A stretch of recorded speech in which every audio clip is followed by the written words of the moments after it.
सासू माँ की नई सहेली।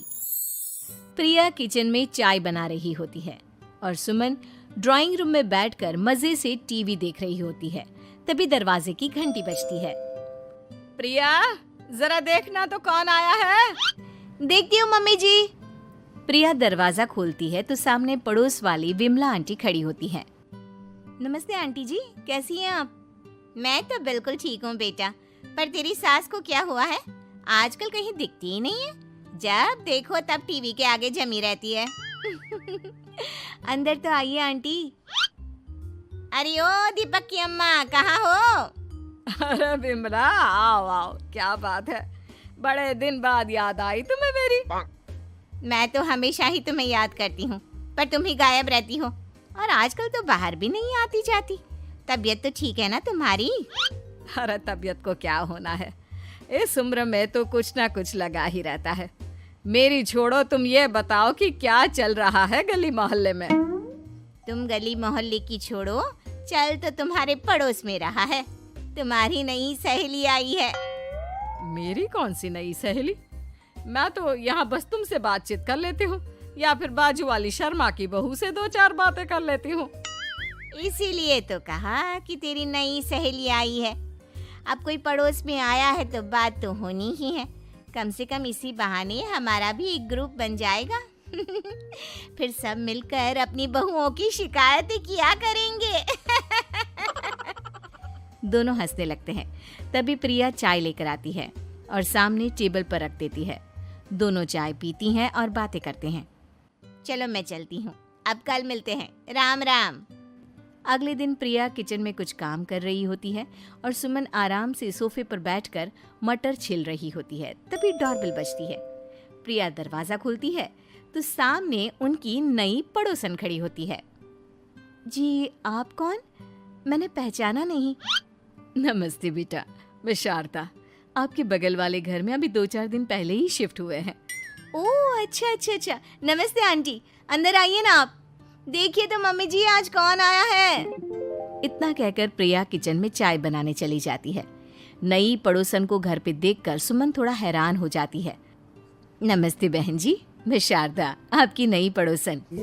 अच्छा, आप हैं हमारी नई पड़ोसन। आइए आइए, और बताइए कैसी हैं आप? जी बिल्कुल ठीक हूँ। वो दरअसल घर पर छोटी सी पूजा रखवाई थी, बस उसी का प्रसाद देने चली आई। सोचा इसी बहाने नए पड़ोसियों से भी मुलाकात हो जाएगी। ये तो बहुत अच्छा सोचा आपने। सुमन प्रिया को आवाज लगाती है। अरे ओ बहू, जरा चाय पानी का तो आके पूछ लो। ये आजकल की बहुएं भी ना, जब तक बोलो नहीं तब तक कुछ नहीं करेंगी। आई मम्मी जी। प्रिया चाय लेकर आती है। दोनों बैठकर चाय पीती हैं और खूब सारी बातें करती हैं। अच्छा बहन जी, अब मैं चलती हूँ, फिर मिलते हैं। अब तो आना जाना लगा ही रहेगा। शारदा के जाने के बाद प्रिया किचन से बाहर आती है। क्या बात है मम्मी जी, आप दोनों को देखकर तो लगा ही नहीं कि पहली बार मिल रही हो। आप दोनों तो बिल्कुल बिछड़ी हुई सहेलियों की तरह बातें कर रही थी। अरे जब दो औरतें मिल जाती है ना, तो बातें अपने आप ही निकल आती है। अब तू अपने काम पर ध्यान दे, बातों पे नहीं। ऐसे ही कुछ दिन बीत जाते हैं। अब सुमन और शारदा अच्छी सहेलियां बन गई होती हैं।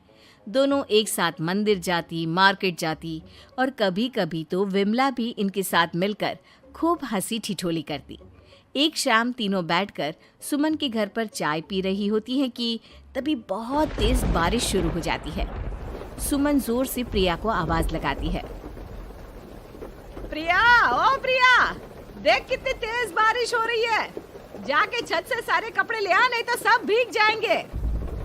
सुमन 2 बार आवाज लगाती है लेकिन प्रिया का कोई जवाब नहीं आता। शायद प्रिया कुछ काम कर रही है, इसीलिए कुछ जवाब नहीं दे रही। अरे काहे का काम, आराम फरमा रही होगी महारानी।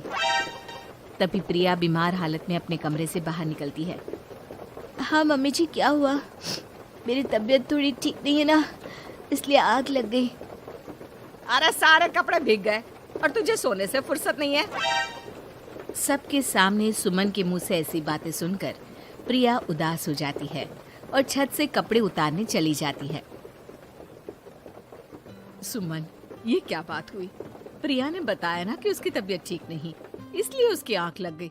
तुम भी ना खामखा उसे सबके सामने सुना दिया। अरे आप नहीं जानती शारदा जी, कुछ बहुएं ना बहुत आलसी होती है, घर का एक काम नहीं करना चाहती। ऐसा नहीं है सुमन, तुम्हारी बहू तो बहुत प्यारी है, तुम्हारी सारी बात भी तो मानती है। हाँ सुमन, तुम प्रिया के बारे में ऐसा क्यों सोचती हो? मेरी भी दो बहुएं हैं, लेकिन मैं उन्हें अपनी बेटियों की तरह रखती हूँ। आखिर वो भी तो किसी की बेटियां ही है ना। और अगर तुम ऐसा ही व्यवहार करोगी तो एक दिन प्रिया भी तुम्हारे साथ ऐसा ही बर्ताव करेगी। शारदा और विमला की बातें सुनकर सुमन की तो बोलती बंद हो जाती है। वहीं प्रिया भी बाहर से सारी बातें सुन रही होती है। अरे मैं कोई उसकी दुश्मन थोड़ी ना हूँ, मैं भी उसकी माँ हूँ, लेकिन कभी कभी सास बनना पड़ता है, नहीं तो बहुएं हाथ से निकल जाती है। देखो सुमन, ये सब सोच का फर्क है। अगर तुम ये सोचोगी तो कभी प्रिया को अपनी बेटी नहीं बना पाओगी। इतना कहकर शारदा और विमला वहां से चली जाती हैं और सुमन अकेले बैठकर उनकी बातें सोचने लगती है। अगले दिन प्रिया और दीपक अपने कमरे में बैठकर बात कर रहे होते हैं और सुमन उनके कमरे के बाहर कुछ काम कर रही होती है और उन दोनों की बातें सुन लेती है।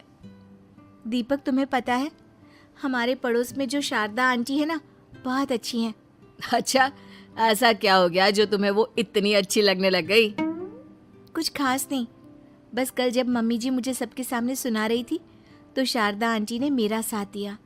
मैं तो सच में हैरान ही रह गई थी जब उन्होंने मम्मी जी को मुझसे ऐसा बर्ताव करने के लिए मना किया। अच्छा, फिर क्या हुआ?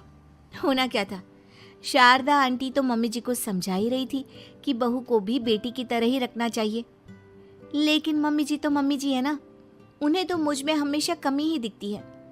काश मुझे भी शारदा आंटी जैसी सास मिली होती जो मुझे भी अपनी बेटी जैसी समझती। सुमन ये सब सुनकर बहुत उदास हो जाती है और वहां से चली जाती है। प्रिया की बातें सुमन के कानों में बार बार गूंज रही थी। उसे बहुत शर्मिंदगी महसूस हो रही थी कि उसने प्रिया के साथ बहुत गलत किया है। अगले दिन सुमन शारदा और विमला को बुलाती है। क्या बात है सुमन, आज तूने ऐसे अचानक क्यों बुलाया? सब ठीक तो है ना? हाँ हाँ, सब ठीक है, तुम दोनों बैठो तो सही। तब तक दीपक और उसके पापा भी आ जाते हैं। प्रिया, तुम भी आ जाओ। क्या हुआ मम्मी जी, आपने बुलाया?